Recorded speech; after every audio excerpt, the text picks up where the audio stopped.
കഥ പറയുമ്പോ കഥ പറയും AVT കഥ പറയുമ്പോ കഥ പറയും. Welcome back to AVT premium കഥ പറയുമ്പോൾ. സതീഷ് ചന്ദ്രൻ ആയിരുന്നു നമ്മുടെ മുന്നിൽ പെർഫോം ചെയ്തുകൊണ്ടിരുന്നത്. തനുജ മാം. സതീഷ് ചന്ദ്രൻ വളരെ നന്നായി കഥ അവതരിപ്പിച്ചു. വളരെ ഉദ്യോഗജനകമായിരുന്നു അത് അവതരണ രീതി. അവിടെ കഥ അവസാനിപ്പിച്ചു കഴിയുമ്പോൾ ഇവിടെ ഇരുന്ന് ചൊല്ലാൻ തോന്നി, ഓരോ തുള്ളി ചോരയിൽ നിന്നും 1000 പേർ ഉയരുന്നു എന്ന് നമുക്ക് ഇവിടെ ഇരുന്ന് കൂടെ ചൊല്ലാൻ തോന്നുന്ന വണ്ണം ഈ കഥയെ ഇങ്ങനെ കൈ പിടിച്ചങ്ങ് കൊണ്ടുപോകാൻ പറ്റി. വളരെ സാധാരണ രീതിയിലാണ് തുടങ്ങിയത് സതീഷ് ചന്ദ്രൻ കഥ അവതരിപ്പിച്ചു. തുടങ്ങിയപ്പോൾ ഞാൻ സോസോ എന്ന് വിചാരിച്ചിരിക്കുകയായിരുന്നു. പക്ഷെ ആ ഓൺ ദ വേ കൂടെ അങ്ങനെ അത് പുരോഗമിച്ചപ്പോൾ അതിസുന്ദരമായി നമ്മളെ എല്ലാവരെയും കൂടെ കഥയുടെ കൂടെ കൊണ്ടുപോയി അങ്ങേ അറ്റം വരെ കൊണ്ടുവന്ന ആ ഒരു ഹൈ പോയിന്റിൽ നിർത്താനായിട്ട് സതീഷ് ചന്ദ്രന് കഴിഞ്ഞു. അതിന് ആദ്യമായി അഭിനന്ദനം. പിന്നെ ബോഡി പോസ്റ്റേഴ്സ് എനിക്ക് ഭയങ്കര നന്നായിട്ട് ഇഷ്ടപ്പെട്ടു. നല്ല ബോഡിക്ക് നല്ല വഴക്കമുണ്ടായിരുന്നു ഈ കഥ പറഞ്ഞപ്പോൾ. അത് വളരെ നന്നായിരുന്നു. നല്ല അഭിനയം ഉണ്ടായിരുന്നു. ശബ്ദം നല്ലതായിരുന്നു. പാട്ട് അതിസുന്ദരം എന്ന് ഞാൻ പറയുന്നില്ല, പക്ഷെ നന്നായി മൊത്തത്തിൽ അതും കുഴപ്പമില്ലാതെ ചെയ്യാൻ പറ്റി. അപ്പം നമുക്കിതിനകത്ത് ഈ കഥ അല്ലെങ്കിൽ ഈ ഇത് കഥ എന്ന് ഞാൻ പറയുന്നത് ഇവിടെ അവതരിപ്പിച്ചത് കൊണ്ട് മാത്രമാണ്. ഇതൊരു നടന്ന സംഭവമാണ്, ഒരു ചരിത്രമാണ്, നമുക്കറിയാം.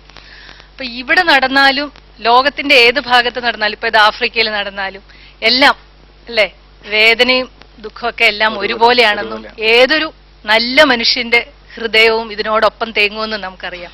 അതുകൊണ്ടാണ് നമ്മൾ ഒരു കാലത്ത് ലോകാ സമസ്ത സുഖിനോ ഭവന്തു എന്ന് നമ്മൾ പ്രാർത്ഥിക്കുന്നത്.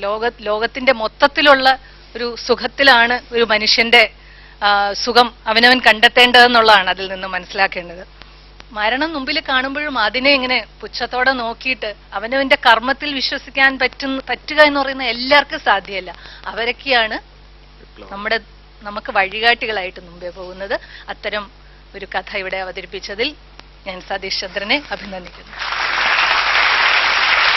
വസന്തമാസ്. സതീഷ് ചന്ദ്രൻ നന്നായിട്ട് അവതരിപ്പിച്ചു. സത്യത്തിൽ ഈ ലോക ചരിത്രത്തിൽ തന്നെ തിളങ്ങുന്ന ഒരു ഏടാണ്.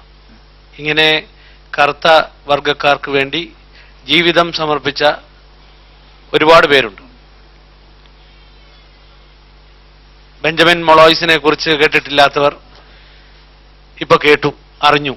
പക്ഷെ ഒരു പോരാഴിക ഈ സ്ക്രിപ്റ്റിൽ ഞാൻ കണ്ടത്, ബെഞ്ചമിൻ മൊളോയ്സ് തൂലിക ചലിപ്പിച്ചതിന്റെ പേരിലാണ് തൂക്കിലേറ്റപ്പെട്ടത്.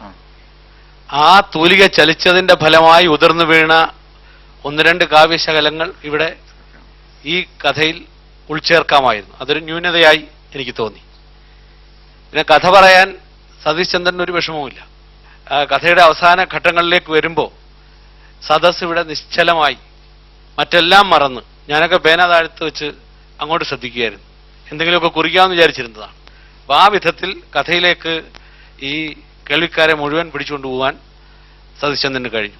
ചില ചലനങ്ങൾ വളരെ ഗംഭീരമായിരുന്നു. വിശേഷിച്ചും ആ കൊലക്കയറിൽ ബെഞ്ചമിൻ മൊളോയ്സ് കുരുങ്ങുന്ന സമയം, ആ സമയത്ത് സ്റ്റേജിലെ ചില ചലനങ്ങൾ വളരെ നന്നായിരുന്നു. ആ മുഖം മറച്ചുകൊണ്ടുള്ള ആ നിൽപ്പൊക്കെ അത് വളരെ പരിചയസമ്പന്നനായ ഒരു കാഥികന് മാത്രം കഴിയുന്നതാണ്.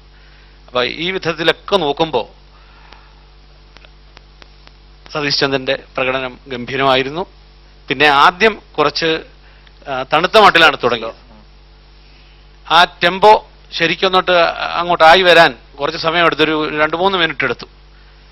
പിന്നെ എല്ലാം ഓക്കെ ആയിരുന്നു. അപ്പൊ മൊത്തത്തിൽ നന്നായിരുന്നു.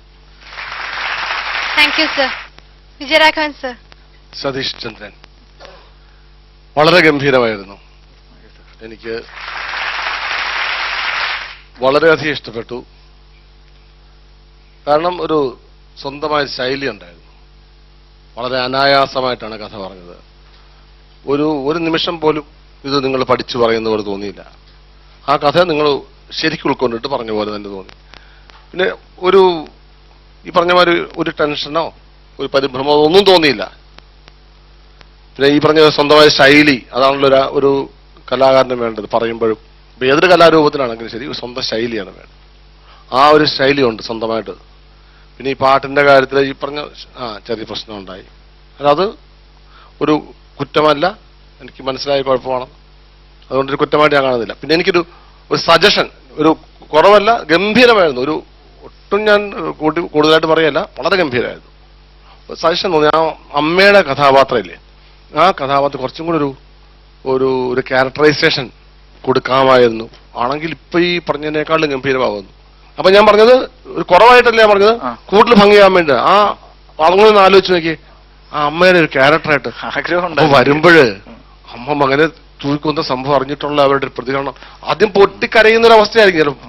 പക്ഷെ അതിൽ നിന്ന് കൊതറി മാറിയിട്ട് അവൻ ചെയ്തത് ശരിയാണ്, അവനാണ് ശരി എന്ന് പറയുന്നൊരമ്മ. അത് പറഞ്ഞത് ഭംഗിയാണ്. ഞാൻ പറഞ്ഞത് ഒന്നും കൂടെ ഭംഗിയാകാൻ വേണ്ടിയിട്ട് അത് സതീഷ് സാധിക്കും, വളരെ നിസ്സാരമായി സാധിക്കും. അതുകൊണ്ടാണ് ഞാൻ പറഞ്ഞത് വളരെ ഗംഭീരമായത്. Thank you sir. മാർക്സ് എത്രയാന്ന് ചോദിക്കാം. വസന്തകുമാർ സർ. സതീഷിന് ഞാൻ നൽകുന്ന മാർക്ക് 10ൽ 8. 10ൽ 8. തനുജ മാം. 10ൽ 9. 10ൽ 9. വിജയരാഘവൻ സർ. ഞാൻ സതീഷിന് 10ൽ 10 നൽകുകയാണ്. 10ൽ 10. അതാണ് കാരണം, കുറവുകളുണ്ട് എങ്കിലും ഒരു നല്ല കാഥികനായിട്ട് നല്ലൊരു ഭാവിയുണ്ട്. അതെനിക്ക് വളരെ ഭംഗിയായിട്ട് മനസ്സിലായി. അതുകൊണ്ടാണ് ഞാൻ പറഞ്ഞത് ഒരു മാർക്ക് വേണേൽ കുറയ്ക്കാം. മുഴുവൻ പെർഫെക്റ്റ് എന്നല്ല പറഞ്ഞതർത്ഥം, വളരെ ഭംഗിയായിരുന്നു. അതുകൊണ്ടാണ് ഞാൻ പറഞ്ഞത്. തെരഞ്ഞെടുത്ത കഥയും പറഞ്ഞ രീതിയും, പിന്നെ പാട്ടിന് കുഴപ്പമുണ്ട്, ശബ്ദത്തിന് കുഴപ്പം കൊണ്ടാണ് എങ്കിലും.